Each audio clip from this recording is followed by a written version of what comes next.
military might, an affluent economy, a culture vibrant with artistry and imagination, all lay forgotten for centuries, awaiting discovery by one adventurous enough to look. The discovery of the Assyrian Empire revealed much about ancient civilization, including peoples like the Sumerians and the Hittites. It also reveals something of great significance about our modern world. Join us next as we uncover the lost empire of Assyria.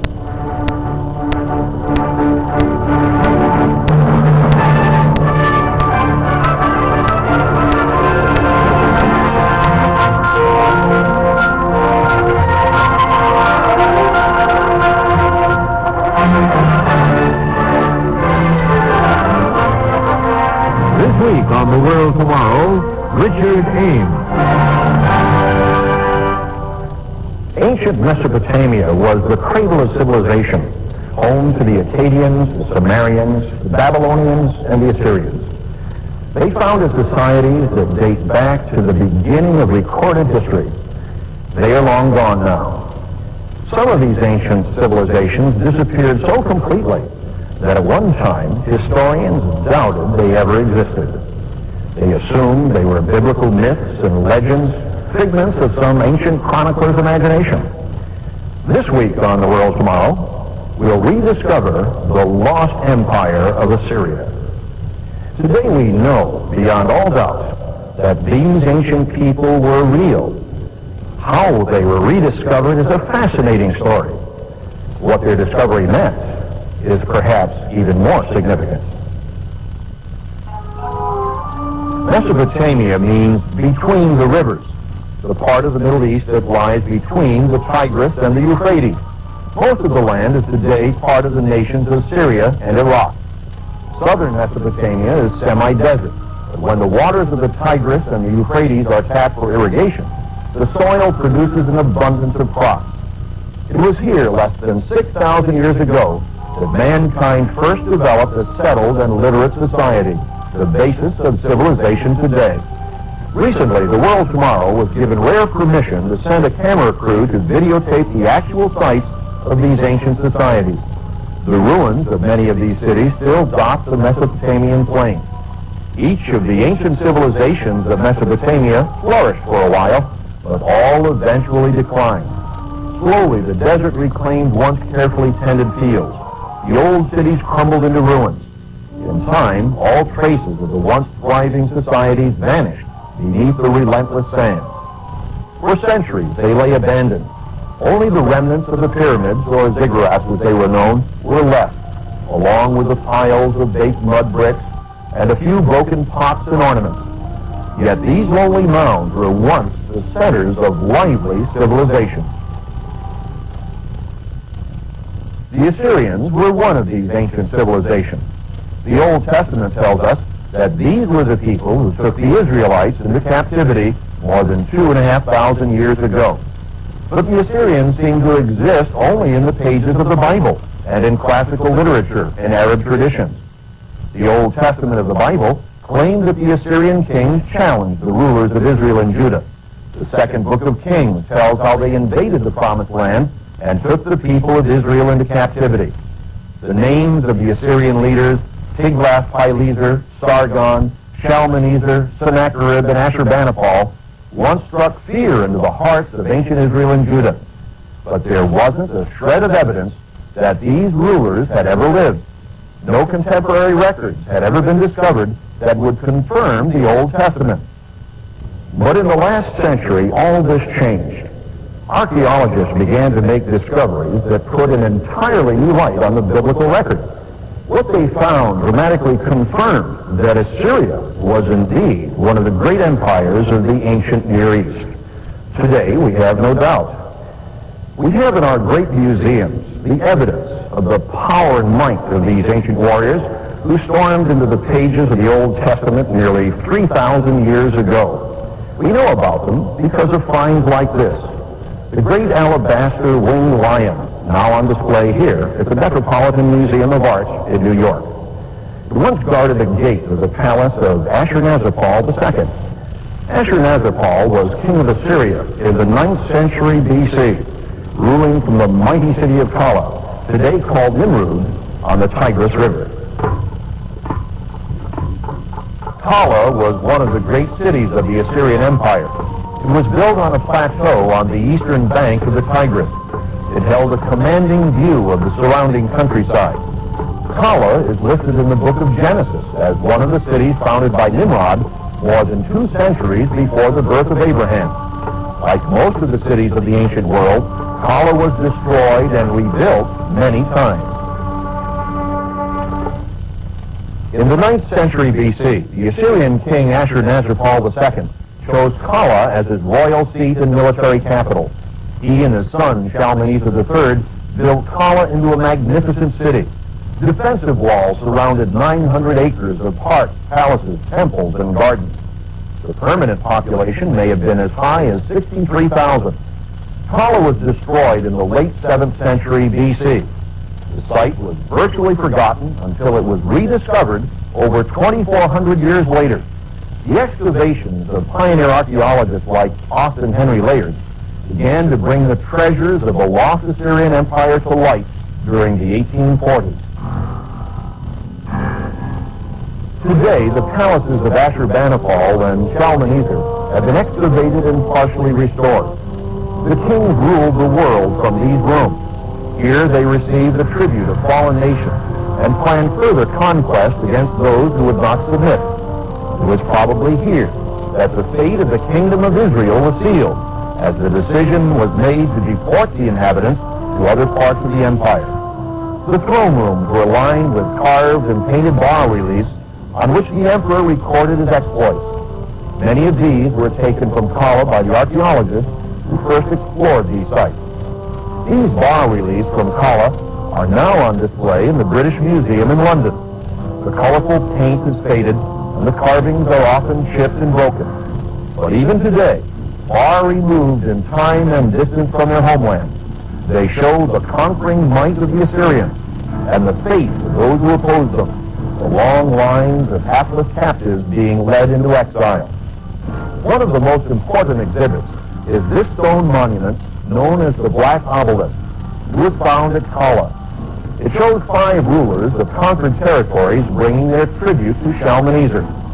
On the second level, we see a king bowing before the Assyrian king. The Assyrian scribe lists him as a descendant of Omri, the name by which the Assyrians knew the royal house of Israel. It's probably Jehoram, one of the last kings of Israel. Other evidence of the might of Assyria can be found today in many of the great museums of the world, including the Metropolitan Museum of Art in New York.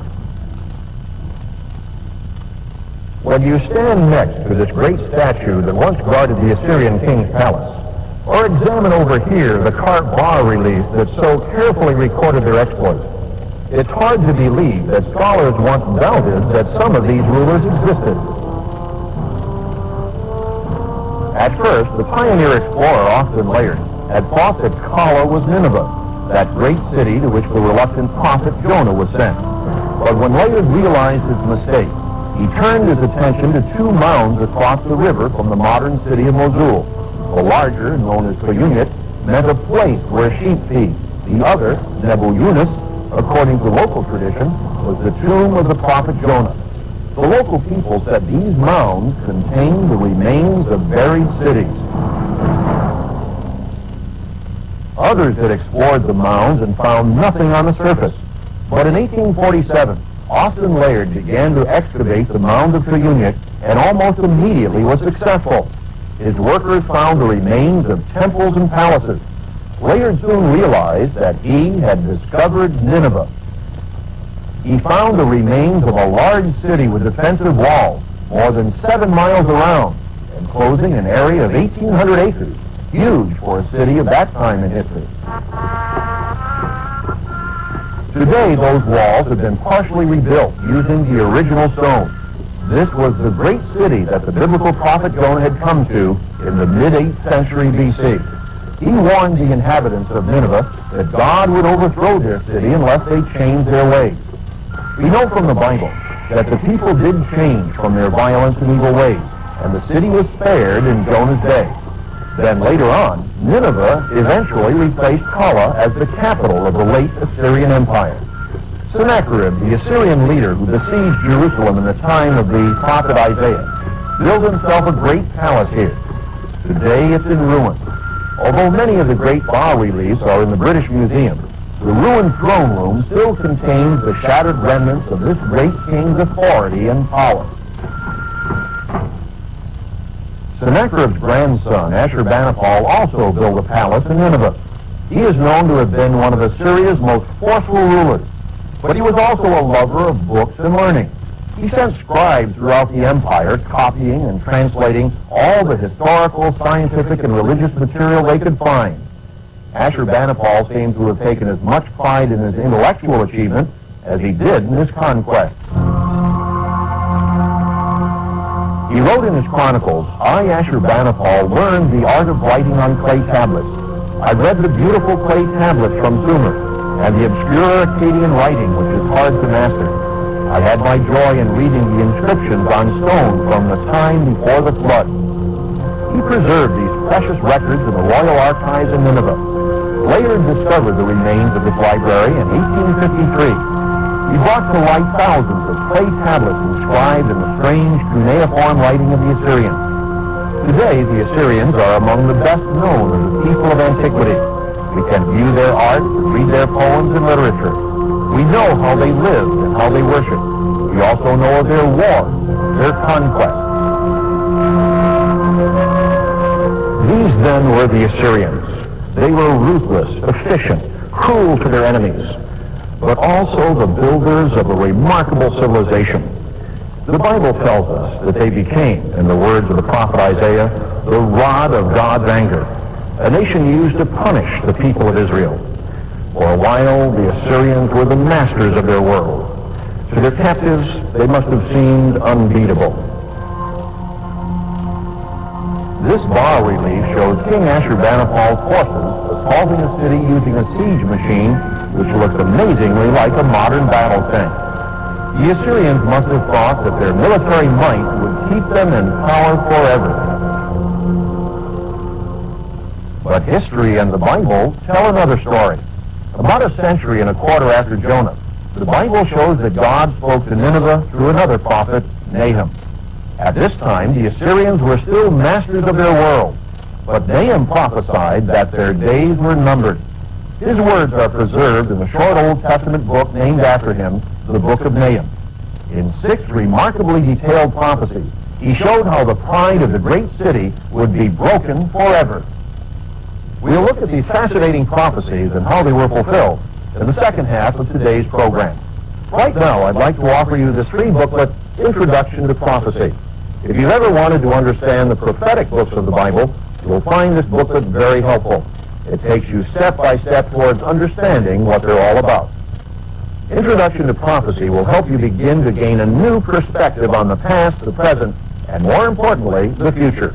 Be sure to request your free copy of Introduction to Prophecy. And if you're not already a subscriber, we'll also send you a free subscription to the Plain Truth magazine for as long as you like. Earlier, the rediscovery of the remains of the Assyrian Empire was one of the outstanding archaeological discoveries of the last century. Before that time, scholars could read about the Assyrians in the Bible and classical and Arabic literature, but no tangible evidence of them had ever been discovered. Some scholars were doubting that the Bible's history about Assyria was reliable. But as the ruins of Kala, Nineveh, and the other cities of the empire were uncovered, the names of the great kings that struck such terror into the people of the Old Testament, names like Tiglath-Pileser, Sargon, Sennacherib, and Ashurbanipal, were proven to be genuine historical figures. And so the history preserved in the pages of the Bible had to be taken seriously. Not only the history, the rediscovery of the Assyrian Empire also showed the accuracy of another aspect of the Bible, prophecy of future events. We'll see why as we look at the words of Nahum. The Old Testament prophet Nahum lived while the Assyrians were still dominating their world. About 80 years before Nahum wrote, the Assyrians had invaded the kingdom of Israel and taken the people into exile. Nahum's nation Judah had barely escaped. 15 years later, the Assyrians laid siege to the city of Jerusalem, and the Bible shows that it took the intervention of God to save Judah from the same fate as its neighbors. Yes, Nineveh seemed invincible. No one could stand up against its might. But the prophet Nahum confidently predicted its utter destruction. In 6 prophecies, he explained in specific detail how the mighty empire would meet its downfall. Nahum predicted that the city of Nineveh would fall quickly and easily. All your strongholds are fig trees with ripened figs. If they are shaken, they fall into the mouth of the eater. He also forecast that its end would come while the defenders were in a state of drunkenness. For while tangled like thorns, and while drunken like drunkards, they shall be devoured like stubble fully dried. Thirdly, Nahum showed that a flood would contribute to Nineveh's downfall.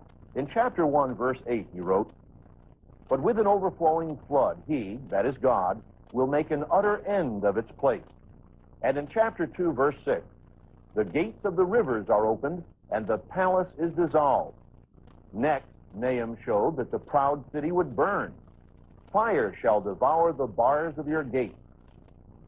He then warned that after Nineveh had been destroyed by invasion, flood, and fire, it would never rise to prominence again. Other great cities of the ancient world had risen and fallen, often several times. But Nineveh was about to fall once and for all. Your injury has no healing. Your wound is severe. Finally, he made the astounding prediction that not only would the greatest city of the time fall, but it would also disappear and, to all intents and purposes, be lost to human view. You can see this in chapter 1, verse 14. "The Lord has given a command concerning you. Your name shall be perpetuated no longer. I will dig your grave." So there were 6 specific prophecies that Nahum spoke against the most powerful city of the day. It all seemed so unlikely, but within a few years it happened exactly as Nahum had predicted. As we saw in the first part of today's program, the Assyrian Empire did fall and was lost to view. But as the ruins were identified and slowly uncovered, archaeologists have found confirmation that Nahum's prophecy was indeed fulfilled. The Assyrians were cruel and efficient conquerors, subduing and suppressing many nations, but they overextended themselves. In 612 BC, a confederation of Scythians, Medes, and Babylonians rose up in rebellion and laid siege to Nineveh. The city was heavily fortified with defensive walls, and it should have been able to withstand the siege, but it fell after only 3 months.